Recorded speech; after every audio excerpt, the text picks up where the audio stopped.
Hi guys. That wasn't very loud. Come on, you can do louder than that. Hi guys.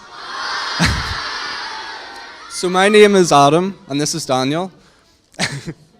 So we would like to talk to you about microbeads today. So we have a short video followed by some nitty-gritty stuff after. So these are microbeads. They're little pieces of plastic, smaller than a grain of sand. They're everywhere. You could be swishing them around in your mouth or even rubbing them on your face. Yuck. They're present in many products, such as body scrubs, toothpastes, or even makeup. So why do companies actually use these? Well, they put them in their products as exfoliants or just for texture, but there's no actual proof that they work for anything.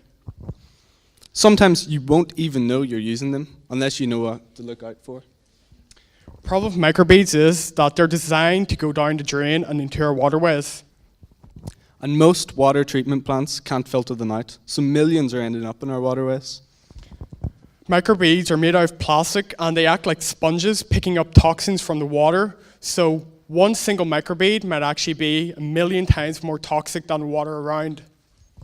Once in our waterways, they get eaten by fish and other animals. And then end up in our sushi. How's that for the circle of life? So why do we put them in our products? Well, because they're cheaper than the natural alternatives such as nuts and salts and sugars, and plus it's an excuse to sell more. If you were to use natural exfoliants, you would only need to use them once per week. But with microbeads, you have to use them every single day because they're not as efficient. That means you run out quicker and you have to go to the store to buy more. Sure, we can avoid the microbead products, but is it not up to the companies to remove them? Well, good news is that a lot of producers that do microbeads are actually changing them for the natural ways. We can take action. We can stop the beads together. We can stop the companies that are using them. So let's get microbeads out of our products. Out of our waterways. And ultimately out of us. So that's our.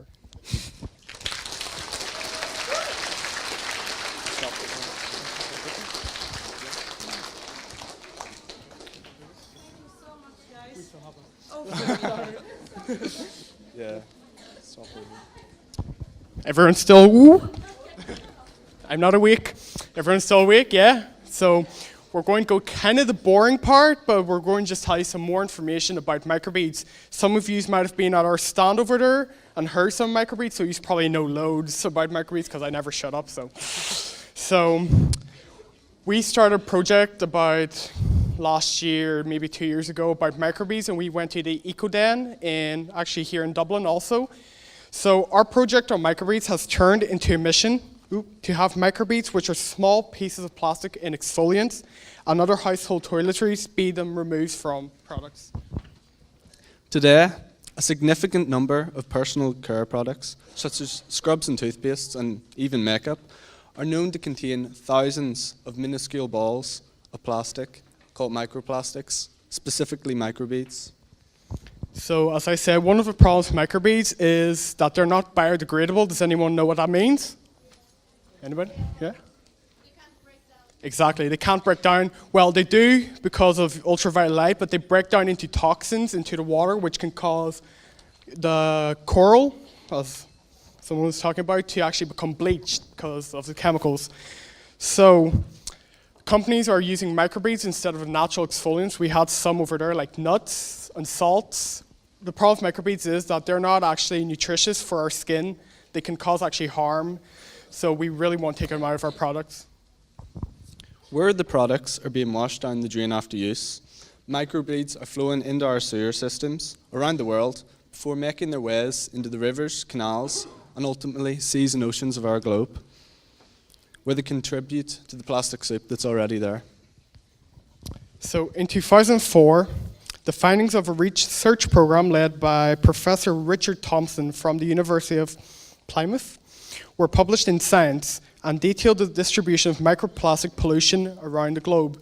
So that's saying that microbeads, even we in putting microbeads into our waters, it impacts the whole globe because those microbeads move along our streams and they end up in our oceans, our seas, our lakes, our rivers, they end up everywhere.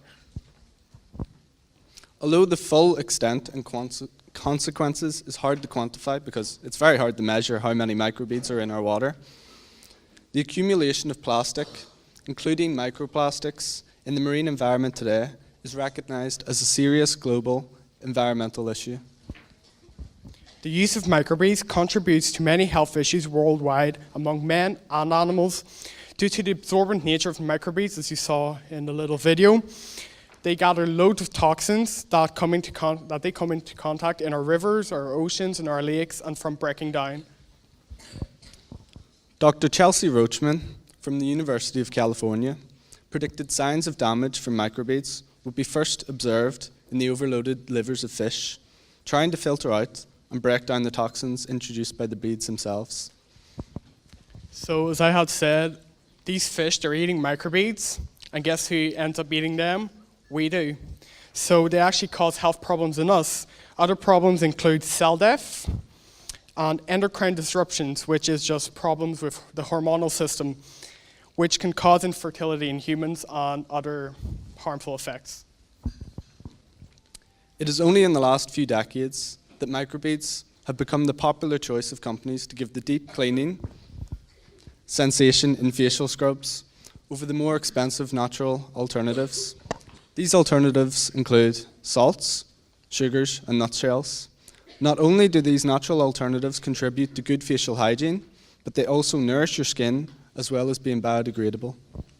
So, some students of the American Universal School studying the effects of microbeads said, you don't need to exfoliate using microbeads. You can just as easily use a face cloth to do the same job. So that just shows you that microbeads aren't actually what they're said to be. They're not as efficient. Even a cloth can do the same job. Countries across the globe have begun to stop manufacturing and distributing microbead products, inspiring other countries to do the same. It was in 2009 that Dutch politicians first drew attention to plastic soup and microbeads. That led to a motion in 2012 for the Dutch companies to avoid using microbeads in their products, the first motion to actively go against microbead usage, and other countries have followed suit, such as the USA and Canada, and recently the UK has started to ban microbeads. There are countless solutions to reduce the use of microbead products and improve any that remain. But just to name a few, improved materials to encourage recycling, and a better plastic design to improve marine life. Better labeling on microbead products, so we know for certain if we're using microbead products or not. Making our own facial scrubs and body washes, or simply giving your face a good scrub with a face cloth, which achieves the same result. As a small fish in a big pond, we need to take the problem of microbead pollution seriously. This type of pollution does not respect borders, so we need to find solutions by working with our neighbours and partners across the world. The best plastic is no plastic at all. The best single use is no single use. The energy, pollution, transportation, and use of single-use items is simply unsustainable, period. It's high time for us to change our habits. You know that there are alternatives to most plastics. Don't be lulled by the convenience of it. And don't dream that recycling will make it all better. Thank you for listening.